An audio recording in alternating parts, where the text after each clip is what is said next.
Bismillahirrahmanirrahim. Assalamualaikum warahmatullahi wabarakatuh.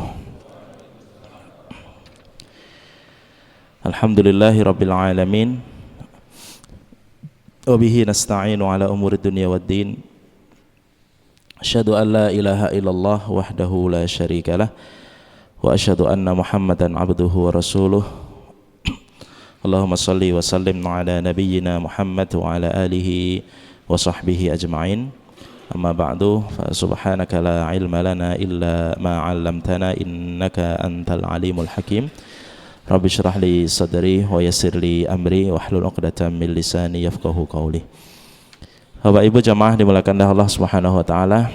Alhamdulillah pagi hari ini kita kembali bisa bermajelis untuk mentadaburi ayat-ayat Allah Subhanahu wa taala. Kita sampai ayat yang ke-125 nggih, dari surah Al-Baqarah. Yang tolong nanti takbir menampilkan ayat 125. Sambil menunggu kita sedikit murajaah Bapak Ibu. Di ayat-ayat 100 sejak ayat 123 nggih, lajeng setelahnya 124, 125 dan nanti kurang lebih 1,5 halaman itu di surah Al-Baqarah. Itu menceritakan tentang kisah keteladanan Nabi Ibrahim alaihis salam. Nabi Ibrahim alaihis salam memiliki kedudukan yang sangat agung di sisi Allah Subhanahu wa taala, hingga beliau ini memiliki julukan khusus, itu namanya Khalilullah. Khalil itu orang yang paling dicintai, orang yang sangat dicintai gitu. Wattakhadallahu Ibrahima khalilah, dan Allah telah mengambil Nabi Ibrahim itu sebagai khalil. Sana ke belakang. Titik di sana. Enggak duduk. Ya. Jalan ke sana. Nah, ya. Jadi Khalilullah secara manzilah, ya, ini agak. Sana tekan di belakang. Di belakang sama Cia ya. Secara manzilah beliau itu Sayyidul Anbiya juga, Pak. Kanjeng Nabi Muhammad sallallahu alaihi wasallam kan Sayyidul Anbiya wal Mursalin. Maka di sisi Allah secara kedudukan para nabi dan rasul itu tertinggi memang Nabi Muhammad sallallahu alaihi wasallam. Tetapi secara senior, karena beliau memang diutus terlebih dahulu, dan beliau ini adalah Abul Anbiya, bapaknya para nabi. Maka nabi-nabi setelah Nabi Ibrahim itu adalah keturunannya Nabi Ibrahim ya. Dan ajaran Nabi Ibrahim itu menjadi dasar ya, pegangan bagi umat-umat setelahnya sampai umat akhir zaman, termasuk kita. Maka wattabi'u, ada perintah Allah khusus itu mengikuti millah Nabi Ibrahim. Wattabi'u millata Ibrahima hanifa, dan ikutilah millahnya Nabi Ibrahim yang lurus. Karena kembali ke tauhidan ya, kekuatan ajaran kalimat tauhid itu rujuknya itu kepada Nabi Ibrahim alaihis salam, millah Ibrahim. Maka sampai di kalangan orang-orang Yahud, orang-orang Nasara, mereka juga kedudukan Nabi Ibrahim ya, dalam pemahaman mereka itu juga mereka sebut dengan nama lain Abraham dan sebagainya. Itu karena memang millah Ibrahim, ajaran Nabi Ibrahim itu adalah rujukan bagi umat-umat setelahnya, nilai ketauhidannya, Pak. Tetapi Nabi Ibrahim bukan Yahudi, bukan Nasrani ya. Allah tegaskan dalam Quran, maka na Ibrahimu Yahudiyan wala Nasraniyan walakin kana hanifan muslimah. Nabi Ibrahim itu bukan Yahudi, bukan Nasrani, tetapi apa? Hanif, agama yang lurus, muslim ya, muslimah. Wa ma kana minal musyrikin, dan Nabi Ibrahim tidak termasuk orang-orang yang musyrik ya. Saking agungnya, Pak, kedudukan beliau di agama kita Islam, di depan Nabi Muhammad sallallahu alaihi wasallam, itu jelas ketauhidannya millah Nabi Ibrahim, la ilaha illallah. Sampai syariat-syariatnya kemarin sudah kita jelaskan pada 2 pertemuan yang lalu ya. Di antara syariat yang sampai kepada kita, syariat kurban. Itu syariat kurban itu kan keteladanan perintah Allah kepada Nabi Ibrahim untuk menyembelih sinten? Putranya Nabi Ismail. Yang awalnya beliau bermusyawarah dengan Nabi Ismail karena setelah melihat mimpi berhari-hari, gimana ini anakku, anak yang sangat disayangi, Pak. Itu bukan anak yang istilahnya begitu nikah dapat, Pak. Jadi Nabi Ibrahim dapat Nabi Ismail itu usianya sudah 80-an tahun. Jadi sudah sepuh, sangat ditunggu-tunggu, sangat dicintai. Yang namanya kalih putra gitu. Pun ditenggo-tenggo puluhan tahun lahir, baru beranjak dewasa perintah nyembelih. Nah, tapi kemudian kesabaran itulah yang kemudian ini gimana ini nak, ada perintah Allah melalui mimpi. Jelas karena ini berhari-hari dan mimpinya para nabi itu hak wahyu. Okay. Nah, mimpinya orang-orang soleh itu ya manfaat, Pak. Termasuk mimpi para wali-wali Allah sakit kepanggih Kanjeng Nabi SAW itu memang bisa betul atas izin Allah. Yang mimpi banyak dosa ketemunya pocong. Ya Allah, ya. Itu maka mimpi para wali Allah itu hak. Nabi mimpi, ini wahyu, sembelih anaknya Nabi Ismail. Gimana? Tidak apa-apa, ya. Karena berkatalah Nabi Ismail kepada ayahnya, tidak apa-apa, selama itu perintah Allah, if'al ma tu'mar, laksanakan, jangan ragu-ragu. Satajiduni insyaallah minas sabirin, engkau dapati aku termasuk orang-orang sabar. Kemudian sampai sekarang jadi idul korban, idul adha. Kemarin di ayat yang 2 ayat sebelum ini, kalimat-kalimat Nabi Ibrahim, penafsirannya, di antara penafsirannya adalah bagaimana Nabi Ibrahim diperintah Allah Subhanahu wa taala untuk menjaga taharah. Taharah di antaranya adalah bagaimana membersihkan mulut, membersihkan hidung, gitu, taklimul adfar, membersihkan atau memotong jari-jari kuku-kuku jari, menjaga kebersihan. Yang ini kemudian menjadi sunnah juga dalam agama kita. Ibadah wudhu, gitu. Haji, ibadah wajib, puncak wajib ibadah kita. Kan rukun Islam ada 5, yang kelima adalah ibadah haji. Yang mencontohkan pertama kemudian menjadi ibadah haji adalah manasiknya, tata caranya Nabi Ibrahim alaihissalam. Ya? Nabi Ibrahim dulu. Maka begitu agungnya kedudukan Nabi Ibrahim alaihissalam. Sudah tertampilkan ya 125. Monggo kita waos rumiyin. Kita akan membahas satu ayat itu, Pak, karena Masya Allah tiap bagian dari Nabi Ibrahim itu tafsirannya sendiri aja panjang, tak? Penggalan ayat itu 2 halaman aslinya, ya? Maka saya sampaikan poin-poinnya. Monggo kita waos ayat 125 dari surah Al-Baqarah menika sareng-sareng ikuti kula nggih kados biasanipun. A'udzu billahi minasy syaithanir rajim. Monggo.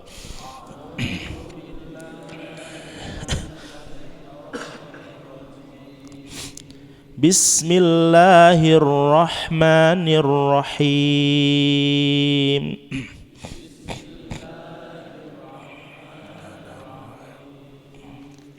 Dari awal ayat gini kok. Wa idz ja'alnal baita masabatan lin-nasi wa amna. Wa idz ja'alnal baita masabatan lin-nasi wa amna. Nggih. واتخذوا من مقام إبراهيم مصلى واتخذوا من مقام إبراهيم مصلى وعهدنا إلى إبراهيم وإسماعيل أن طهرا وعهدنا إلى إبراهيم وإسماعيل أن طهرا. Ahidna enten layar diwaos panjang nggih 4 harokat. Ahidna ila itu enten layar danten ta. Nah, pokoke pathokanipun enten layar panjang, enten layar itu dibaca lebih panjang, 4 harokat.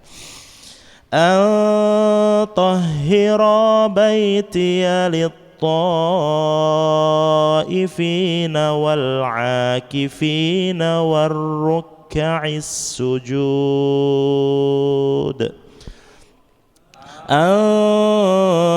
Tahhira baitiya lit-taifina wal-'akifina war-ruk'is sujud. Sadaqallahul adzim. Ya, Allahumma arhamna bil Qur'anil Karim.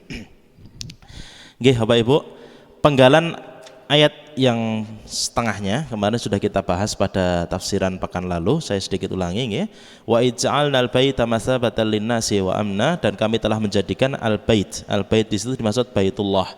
Baitullah al-Masjidil Haram, yang di sana terdapat Ka'bah, kiblatnya umat Islam.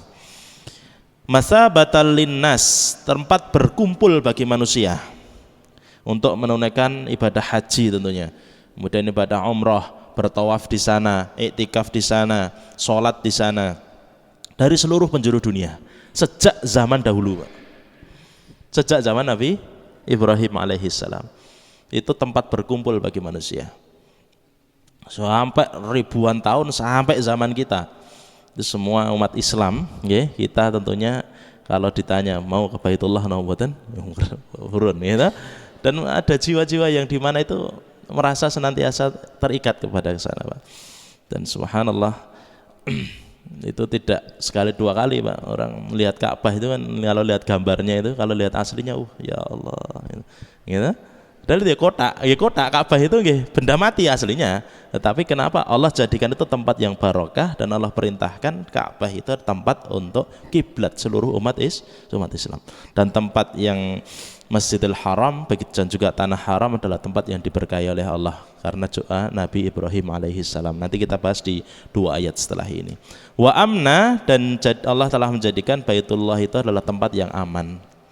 Wattakhidhu mim maqami Ibrahim musalla, dan jadikanlah bagian dari makom Ibrahim. Makom nggih senes makam, enten makam kubur, menawi makom dari kata qoma yaqumu qiyaman, tempat berdiri. Ya, tempat berdiri. Yang dimaksud makom niku napa? Adalah tempat berdirinya Nabi Ibrahim alaihissalam pada saat meninggikan bangunan Ka'bah. Tadi beliau berpijak, itu tuh batunya itu masih semi basah begitu, sehingga ngecap, Pak. Kalau batunya sudah sangat keras kan enggak ngecap, sehingga semi basah begitu. Dan beliau berdiri di situ hingga bekas kaki beliau pada saat membangun atau mendirikan bangunan Ka'bah itu masih berbekas. Di zaman Nabi SAW, waktu itu makomnya Ibrahim, makom Nabi Ibrahim itu menempel ke bagian dari Baitullah, bagian dari Ka'bah, hingga kemudian oleh Umar bin Khattab radhiyallahu anhu agak digeser ke belakang sehingga ada jarak, Pak. Ya, jarak kurang lebih 10-20 meter lah, nggih. Nah, itu sekarang sudah ada tempat khusus begitu, yang lebarnya kurang lebih ya 1 meter pelingkar, kemudian ditutupi dengan seperti kubah emas begitu, ya. Nah, itu gimana syariatnya? Syariat dari ayat ini, wattakhidhu mim maqami Ibrahim musalla, jadikanlah bagian dari makam Ibrahim itu musalla. Musalla itu artinya tempat sholat. Maka ini Rasulullah mencontohkan pada saat setelah tawaf, Pak. Setelah tawaf 7 kali keliling, arah tawaf itu berlawanan jarum jam, pun ngoten nggih. Nek jarum jam kan ke kanan, seret gitu. Nek tawaf itu ke kiri, seret gitu. Jadi Ka'bah berada di sebelah kiri kita. 7 kali putaran, setelah 7 kali putaran sunnahnya nopo? Nggih. Sunnahnya nopo setelah itu adalah sholat di bagian atau di belakangnya makom Ibrahim. Bukan untuk nyembah makom Ibrahim, naudzubillah, tidak boleh. Tapi itu memang syariat yang dicontohkan Rasulullah. Rasulullah pun pada saat melaksanakan ibadah tawaf itu beliau juga mencontohkan setelah 7 kali tawaf selesai, kemudian menuju ke makom Ibrahim untuk sholat berapa? Sholat 2 rakaat. Usah panjang-panjang juga, 2 rakaat cukupnya, karena wantri, Pak. Mulai pas musim ramai kemarin, musim haji gitu, wah itu uyak-uyakan di sana itu. Tapi walaupun uyak-uyakan barokah ya, Pak. Kalau sekarang sholat 2 rakaat, terus biasanya sebelum sa'i itu kan Safa dan Marwah, biasanya pun disiapkan unjukan minuman air zam-zam gitu. Ya Allah, ada yang dingin, ada yang enggak gitu.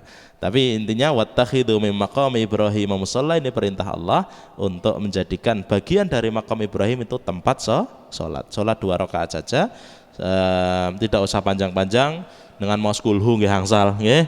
Karena setelah itu masih ada ibadah sa'i 7 kali, Safa Marwah, Safa Marwah, Safa Marwah, Safa Marwah terakhir nggih. 7 kali. Itu juga ngeladani, Pak.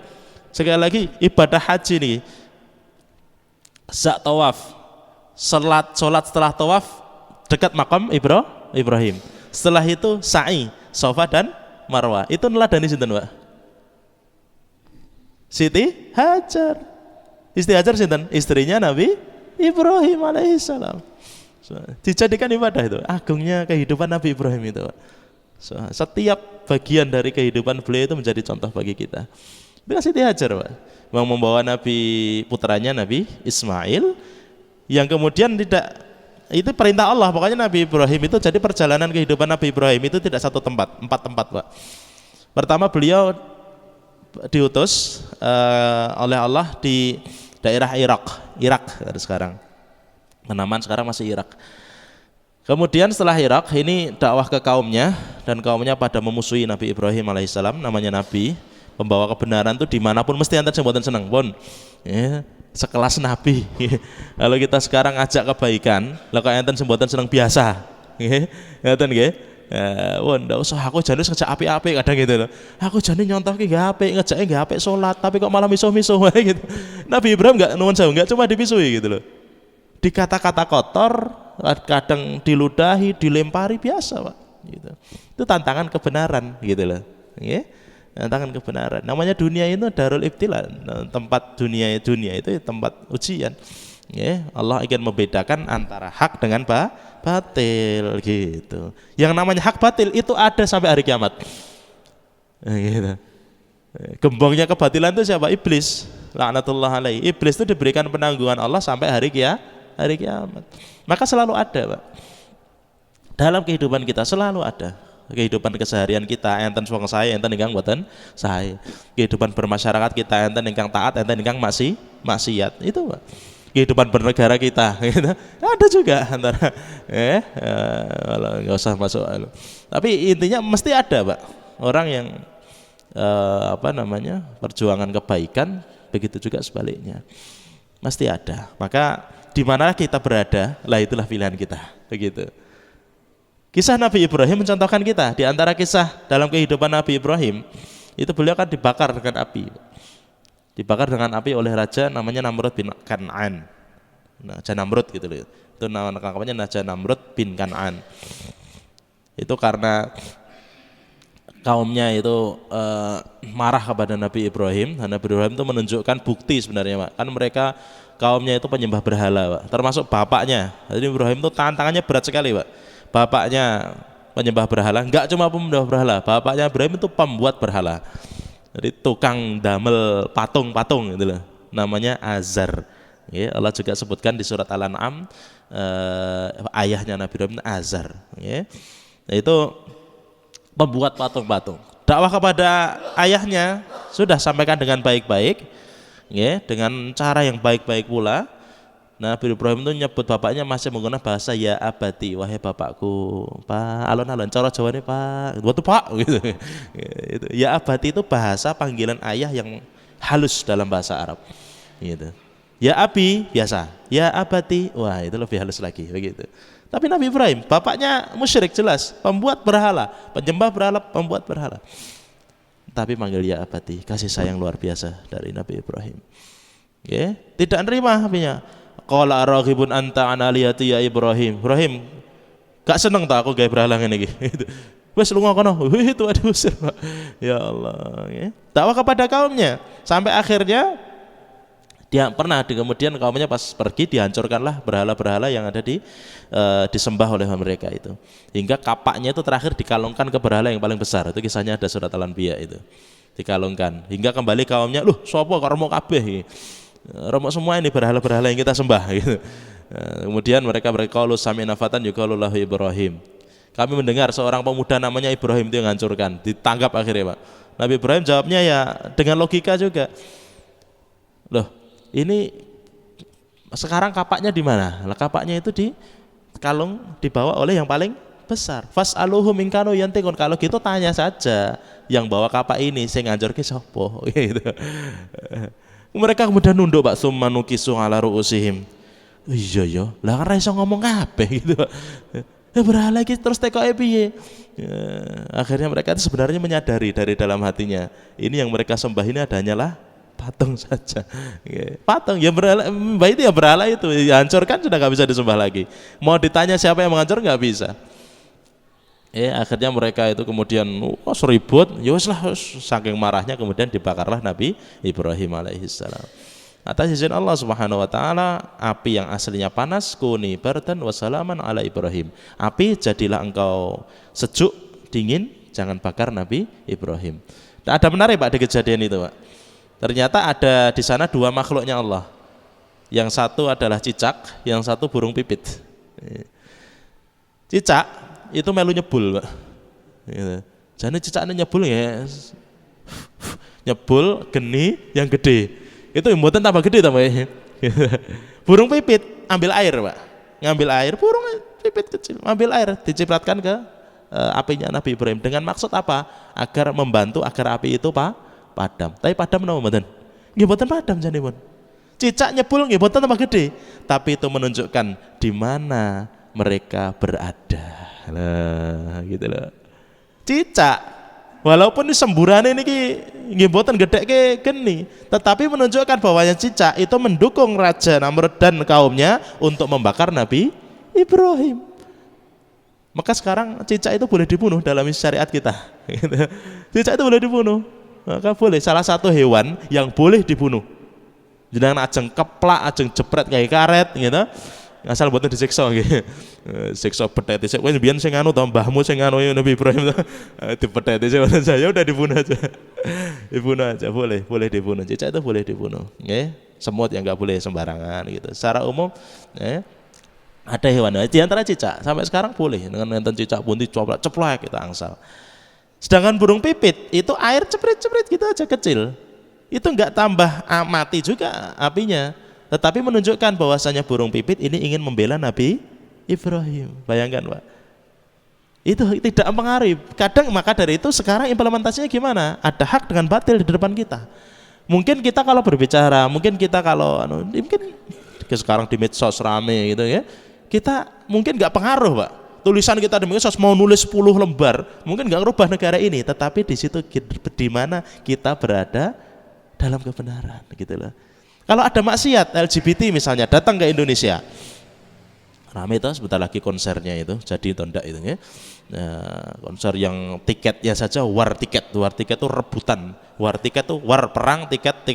Jadi sampai dapat tiketnya itu jutaan Pak regine, Pak. Bayangkan Pak, itu pemuda-pemuda kita Indonesia ini, itu sampai dibuka misalnya tiket jam 00.00 WIB, itu pun antri Pak. Bayangkan itu. Itu padahal nonton konser non sewu yang diantaranya mendukung LGBT. Ya, ada fenomena LGBT. Ya kita mau di mana nih? Wes rapopo hak asasi manusia, gitu. Mereka katakan gitu selama nganggo bahasa Islam nih. Selama sama-sama ridho kan enggak apa-apa. Iya gitu ya. Atau kita berada di istilahnya LGBT jelas haram. Ini perbuatan Nabi Lut alaihissalam, kaumnya Nabi Lut alaihissalam, gitu. Liwat perbuatannya dilarang oleh Allah, dilaknat oleh Allah Subhanahu wa taala. Kita tulis atau kita share berita-berita tentang itu, mungkin enggak mempengaruhi. Enggak mempengaruhi ngerubah kemudian konser ini dibatalkan karena tulisan Bapak ini gitu. Mungkin enggak pengaruh, tetapi di mana kita berada, mendukung LGBT atau menolak LGBT. Gitu loh Pak. Gitu. Maka kadang perbuatan kita itu tidak merubah memang, tetapi di situ minimal kita di mana di sisi Allah ini berada. Allah nguji kita. Ada fenomena LGBT memang sampai sekarang masih ada. Mana hamba pendukung ini? Ini jelas-jelas Quran melarang perbuatan kaumnya Nabi Lut alaihissalam. Liwat perbuatannya, hubungan sesama jenis jelas dilarang. Tapi Allah menguji kita, mana ini yang mendukung, mana ini yang nah itulah ujian, nah, maka kembali ke ayat bahwasanya keteladanan Nabi Ibrahim itu sungguh luar biasa kepada kita semuanya. Di ayat ini Allah tegaskan kembali wahidna, dan kami wahyukan ila Ibrahim wa Ismail, kepada Nabi Ibrahim dan Nabi Ismail, antahhira, bersihkanlah, sucikanlah, baitiya, rumahku, Baitullah, Ka'bah al-Musyarrafah, lit-taifin, yang pertama adalah lit-taifin, untuk orang-orang yang melaksanakan tawaf. Ya. Wal akifin, yang kedua, akifin di sini tafsirannya sebagian ulama mufassir menafsirkan dengan orang-orang yang tinggal di kota Makkah dan sekitarnya, mukimin gitu. Tafsiran yang kedua dimaksud akifin adalah i'tikaf. I'tikaf itu ya berdiam diri di masjid untuk beribadah kepada Allah Subhanahu wa taala. Warruka, ruka itu orang-orang yang rukuk. Was sujud, orang-orang yang bersujud. Ya. Perintah Allah kepada Nabi Ibrahim dan Nabi Ismail untuk membersihkan semuanya itu. Baitullah dibangun hanya untuk beribadah kepada Allah Subhanahu wa taala. Maka bersihkan dari berhala-berhala, bersihkan dari najis-najis, bersihkan baik dari segi fisik maupun dari segi maknanya. Termasuk itu yang dilakukan oleh Rasulullah sallallahu alaihi wasallam. Ayat ini yang digunakan kemudian Nabi untuk membersihkan kota Makkah, membersihkan Baitullah pada saat peristiwa Fathu Makkah. Fathu Makkah, menaklukkan kota Makkah, di zaman Nabi Shallallahu Alaihi Wasallam itu terjadi di tahun ke-8 Hijriah. Apa yang dilakukan Rasulullah pertama kali, kemudian setelah masuk Makkah, yang sebelumnya sempat dikuasai oleh orang-orang musyrik. Sebelum Nabi Fathu Makkah ini, Ka'bah itu dikelilingi oleh berhala yang berjumlah kurang lebih 360 Pak dalam sirah itu. 360 patung jejer-jejer mereka. Apa yang dilakukan Rasulullah pertama kali setelah Fathu Makkah adalah beliau menghancurkan berhala-berhala. Okay? Hancurkan, nggak boleh berhala-berhala. Semua dibersihkan. Setelah itu apa? Beliau ngendikan la yahujjanna ba'da am hada musyrik. Orang-orang musyrik setelah ini nggak boleh lagi beribadah di Ka'bah dan sekitarnya. Nabi membersihkan secara fisiknya, berhala tidak boleh ada di sana. Begitu juga secara ibadah kesyirikan dilarang mutlak. Ya. Setelah itu dari Ka'bah, Masjidil Haram dan sekitarnya. Ini berlaku sampai kapan? Sampai nanti hari kiamat. Ya. Maka tidak boleh, Pak.